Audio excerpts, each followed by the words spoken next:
Excellent. Why am I here today? So I'm here for two reasons. One is I like to come to engineering colleges when I'm not studying. The second one is it reminds me of all the good times, quote unquote, that I had at engineering college myself. I am a fellow engineer. Uh, do they even teach chemical engineering anymore here? No, right? Do they? But I'm sure there is civil engineering here. Hello, brothers and sisters. So I am a chemical engineer by training, and I'm also a musician, but that's not the story today. I came here to speak about something that I go through and something that I went through. The topic or the theme of TEDxMACE is free falling.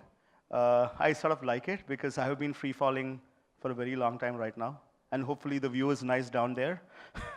uh, so I want to speak about something that is, I feel very important because it has made a very, very lasting impact on my life as an individual. That is, I have met with rejection at every single wake of my life from a very, very long time. And I have heard a lot of people speak about rejection in a fairly negative term. Like, people get really worried about being rejected, and that rejection will get onto you, and people end up doing like really bad things. So I'll kind of flip that over.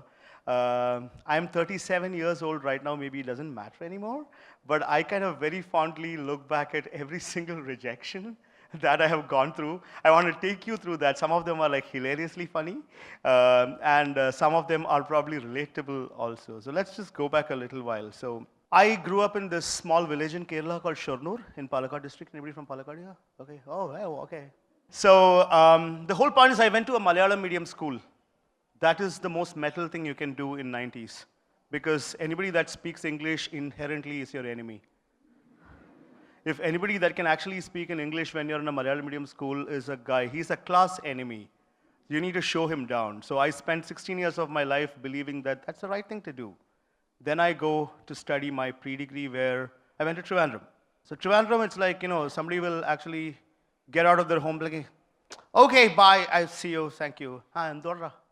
This is the mode that you're in Trivandrum. So I ended up at a place where I cannot speak a single word of English. I mean, I studied in a Malayalam medium school, and I don't know how to make even a logical sentence in English.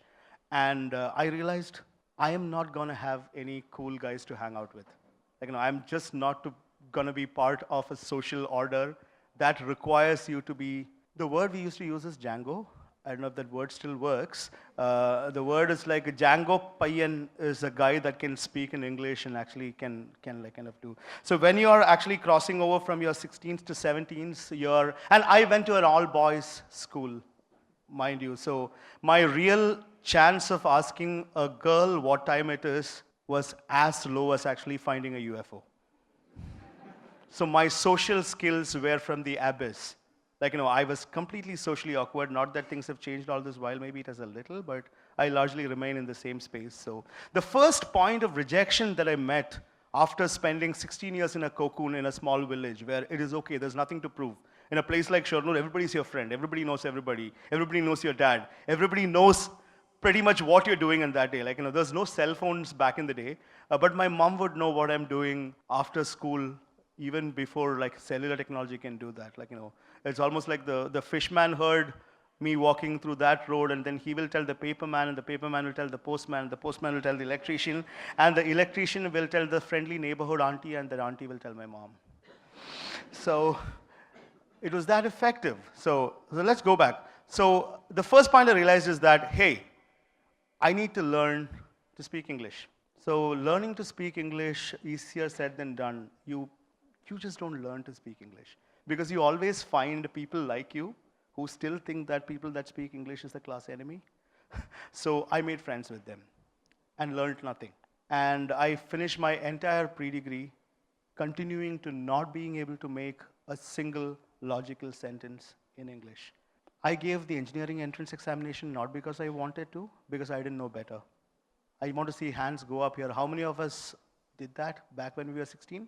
Have to give engineering entrance examination. Have to give. Anybody here? Or everybody wanted to give it because you're all very passionate about engineering? Like, we always knew that this is my calling. I'm going to make a difference to this world with engineering. Good if you are that person. Oh, great, fantastic. You are that person? You are the other one. Okay, excellent. Nobody's judging you. So I gave engineering entrance because I didn't know better. Trust me, I didn't know better.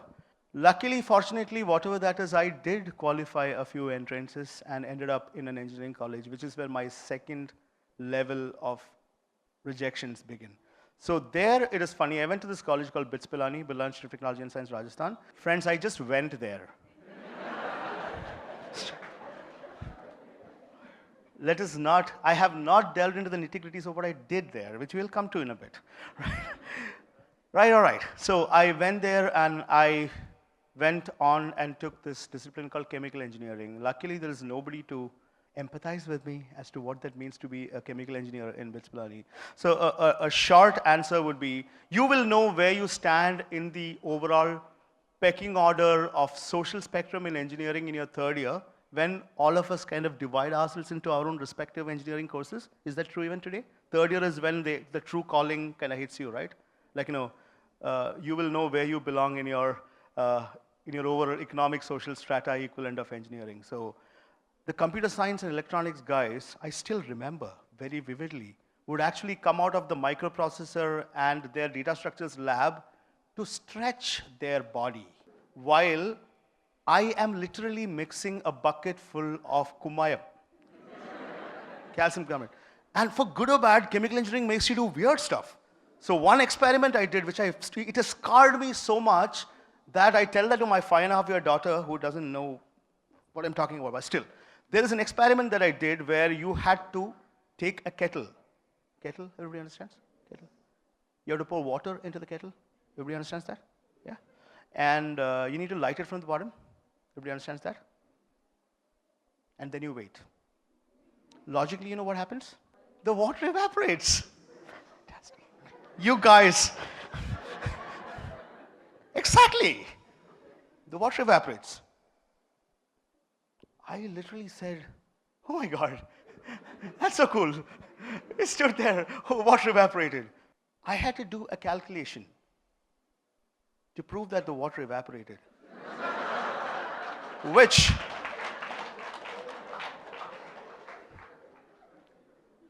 had a variable called AB.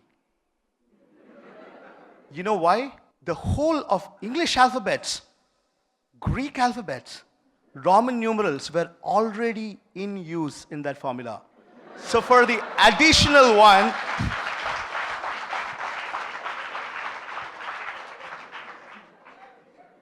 the additional one was called AB. Something around that. Anyway, I made this up. But the reality is, I just understood that I am terrible at this. I cannot be a chemical engineer. It was not the subject that was stupid. Of course, boiling that water was stupid, but the subject wasn't. It's just that I realized I am just too average. I went to a good college. Everybody said, ooh, and all that. Yeah, really bright people come to that college. You're right. But people like me also go there. And I'm not even making this up. I am a classic example of an average person that you meet every day. I'm part of the average fraternity, the often misunderstood, the often underemphasized, and the often, the average never gets their due. Every time we are all working so hard to break out of this mold of being average. We all want to be great, right? All of us are working very hard and then realize that I cannot be great at what I'm doing right now. You ended up in engineering. I ended up in chemical engineering. Even if I wanted to be great, I just cannot, because I just don't have it in me. That was very hard on me. I was 19, 20 years old. I just thought that this is where it all ends. I have already come to engineering, and every other person, every other smart, wise person that I know is smarter than me. Then I thought, forget it. Junior girls seem to like senior guys. Let's focus on music. But apparently, I didn't know how to play the guitar. And there was this one dude, I don't want to name him because there might be a chance that you upload this on YouTube and he watches this and he might dislike me for that. He could play a 4-chord song over and over again. This is 90s I'm talking about. Lucky Ali made a sad song called O Sanam. Who knows about this?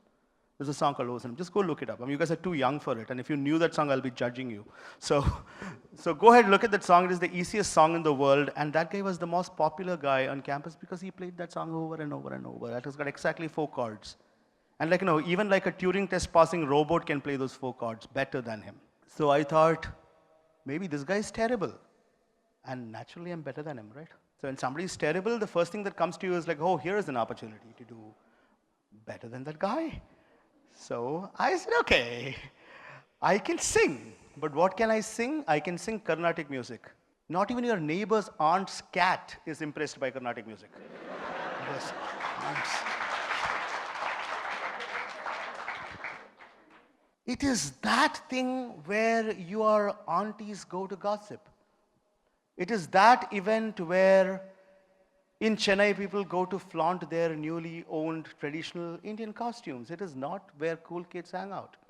So what I decided is, what you cannot fix with art, you fix with cosmetics. When I say cosmetics, not the face creams, but I started growing my hair and continued to sing Carnatic music. And funnily enough, people thought it was nice. Oh, you don't look like somebody who would do this uncool thing, but it's interesting. And I converted this whole being very bad in chemical engineering and not really knowing any other cool form. See, honestly, the only English song I knew in 1999 was Barbie Girl. And it was not a very pride-inducing thing to say that to anyone. I said that, and there's a girl called Tuhina Singh, God bless her soul. She just looked at me and said, Barbie Girl. So I graduated in between all this in 4 years. Very important. It did not take longer despite chemical engineering. I graduated and decided to find a job. Nobody would want to hire me. I am in the bottom 10% of my class. I had a CGPA of 5.10, which literally means that I have had exactly 2 A's in my entire term. That's what it means. That terrible. So I still remember my professor calling my dad, because when you're at the bottom of the class in a premier institute, your parents just do get called.